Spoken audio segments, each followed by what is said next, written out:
গুৱাহাটী উচ্চ ন্যায়ালয়ৰ APSC জাজমেণ্টটো লৈ বিভিন্ন বাতৰি কাকতত লিখা হৈছিল যে তেওঁলোকক চাকৰি ঘূৰাই দিব কোৱা হৈছে। যোৱাকালি আমি জাজমেণ্টটো পৰীক্ষা কৰিলোঁ। চাকৰি ঘূৰাই দিয়াৰ কোনো অধিকাৰ তাত কোনো নিৰ্দেশ গুৱাহাটী উচ্চ ন্যায়ালয়ে দিয়া নাই। উচ্চ ন্যায়ালয়ে খালি আমাক এটাই কৈছে যে তেওঁলোকৰ যিখন ডিসচাৰ্জ অৰ্ডাৰ সেইখন নন ষ্টিগমেটিক কৰি পুনৰ এবাৰ ইস্যু কৰিব লাগে।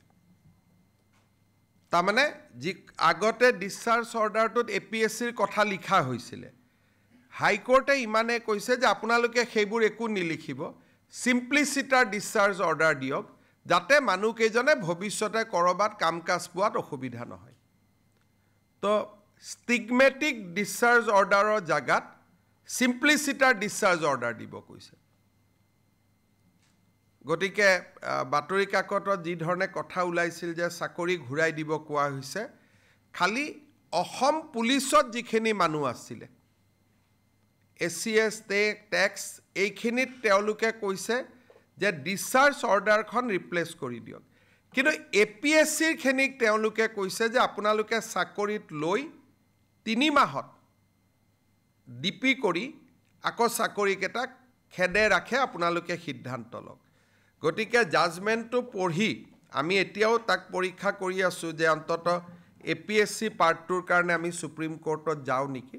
কিন্তু যি ধৰণে প্ৰথম দিনা প্ৰকাশ হৈছিলে যে সকলোকে চাকৰি ল'ব দি দিয়া হৈছে, সেই কথাটো সত্যৰ ওপৰত প্ৰতিষ্ঠিত নহয়। যোৱাকালি আমি প্ৰায় 3 ঘণ্টা জুৰি হাইকোৰ্টৰ অৰ্ডাৰটো আমি বিশ্লেষণ কৰিছোঁ আৰু বিশ্লেষণত তেনেকুৱা বাতৰি কাকতত লিখা আৰু জাজমেণ্টটোত লিখা কথাৰ মাজত এটা ডাঙৰ পাৰ্থক্য আছে। APS খিনিৰ কাৰণে হয়তো যাবলগীয়া হ'ব পাৰে, অকল APS পাৰ্টটো, বাকীখিনিত একো নাই, আমি খালি অৰ্ডাৰটো বদলাই দিব লাগে। আৰু কেনেকৈ অৰ্ডাৰ দিব লাগে হাইকোৰ্টে সেইটোও লিখি দিছে যে এনেকৈ নহয়, আপোনালোকে অৰ্ডাৰটো এনেকৈ দিয়ক। আসাম পুলিচ ছাৰ্ভিচৰ যিখিনি, ইয়াত টেকনিকেল কথাটো এনেকুৱা, আসাম পুলিচৰ মানুহখিনিক আমি যিটো প্ৰবেশ্যনত আছিল বুলি ধৰি লৈছিলোঁ, হাইকোৰ্টে সেইটো প্ৰবেশ্যন বুলি মনা নাই। সেইকাৰণে আসাম পুলিচটোৰ ক্ষেত্ৰত নিৰ্দেশ ইমানেই যে তেওঁলোকক আপোনালোকে চাকৰিত লওক কিন্তু দৰমহা নিদিব, আৰু 3 মাহৰ ভিতৰত ডিপাৰ্টমেণ্টেল প্ৰচিডিং কৰি আপোনালোকে যি সিদ্ধান্ত লয় লওক। তাৰমানে তাতো একেবাৰে চাকৰি দিব দিয়া নাই, এটা গ্ৰেডেড ৰেছপন্স।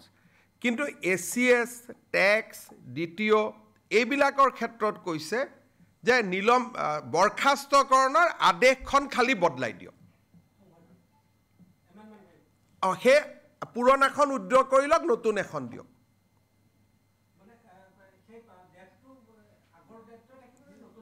হাইকোৰ্টেতো দৰমহা দিব কোৱাই নাই, গতিকে ডেটটোৰ লগত কথা নাই, ডেটটোতো আজিৰ ডেটত ওলাব, কিন্তু আগৰখিনিত হাইকোৰ্টে কোনো কোৱা নাই যে আগৰ পৰ্চনটো আপুনি দৰমহা দিব লাগিব। হাইকোৰ্টে অৰ্ডাৰটোতে লিখি দিছে কাকো চেলাৰী দিয়া নহয় বুলি।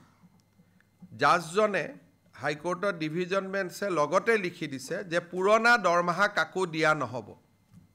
গোটেই ৰাস্তাখিনি তেওঁৱে চব ফালৰ পৰা বন্ধ কৰি জাজমেণ্টটো দিছে যে পুৰণা দৰমহাও দিয়া নহ'ব, আৰু এই যে আজি কেনচেল কৰা আৰু কালি দিয়াৰ মাজত যিখিনি গেপ, সেইখিনিও তেওঁলোকক কোনো চাকৰিত আনিব নালাগে বুলিয়ে কৈছে।